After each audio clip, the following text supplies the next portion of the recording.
9 dekabr Uyg'ur erkiy qirg'inchiligi kuni munosabati bilan dunyo miqyosida Xitoyning erkiy qirg'inchiligiga qarshi turli faoliyatlar o'tkazildi.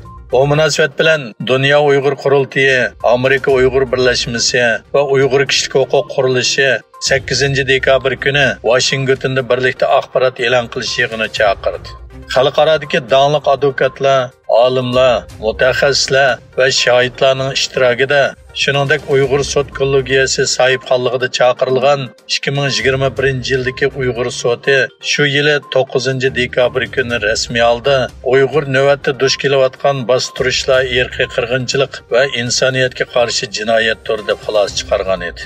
Dunyoning har qaysi joylaridagi kishilik huquq faoliyatchilar 9 dekabrni Uyg'ur erkiy qirg'inchilik kuni deb bekitib, bu reallikni dunyo miqyosida texmi keng tunutish va e'tirof qildirishga kuch chiqarib kelgan edi. Uyg'ur Times-ning xabar qilishicha, kishilik huquq qo'g'dug'uvchilar uchur markazi 12-oyning 2-kuni Uyg'ur naqshchisi Ablajon Avud Ayubning 11 yillik qamoq jazosiga hukm qilinganligini xabar qildi. Yaqinqi yillardan buyon u Uyg'ur naqshchiligida yangilik yaratib, cho'nglar orasida olqishga erishib qolmasdan, bo'libmi Uyg'ur bolalarining yaxshi ko'rgan yaqin naqshchisi do'stiga aylangan. 2018-yil 3-oyda u Xotan viloyati soqchilar tomonidan tutib ketilib, qayta tarbiyalash lageriga evatilgan.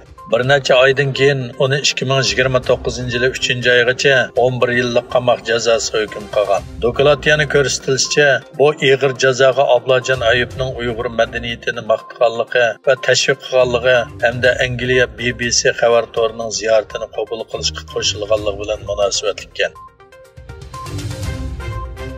9 dekabr Uyg'ur erkiy qirg'inchiligi kuni munosabati bilan Turkiya insonparvarlik fondi jamiyatining uyushtirishida Turkiyaning nurg'un shaharlarida, jumladan Istanbul va Anqarada duo, namoyish va axborot e'lon qilish faoliyatlari o'tkazildi.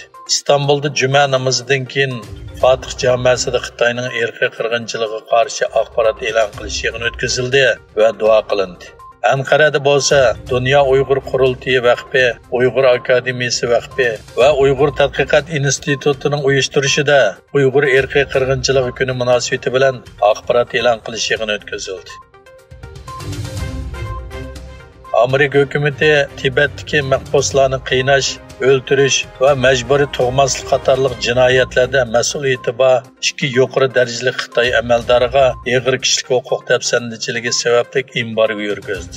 Amerika hukumati 2016-yildan 2021-yilgacha Tibetda partkom sekretari bo'lgan Wu Yingji va 2018-yildan boshlab Himalaya rayonida soqchi boshlig'i bo'lgan, hozirmi vazifa o'tayotidi deb qaralgan Jang Jongboning embargo tizimligiga kirgizilganligini va ularning Amerikadagi barliq mol-mulkining to'ng'itilganligini e'lon qildi.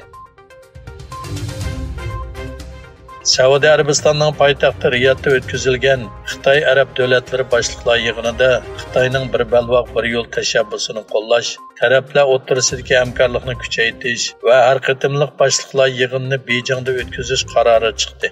Saudiya Arabiston xabar agentligi SPA'ning xabariga qaraganda, tunugun Xitoy prezidenti Xi Jinping shundaqla Arab davlatlarining rahbarlarining keng ko'lamda qatnashishi bilan o'tkazilgan boshliqlar yig'inining xulosa doklati e'lon qilingan.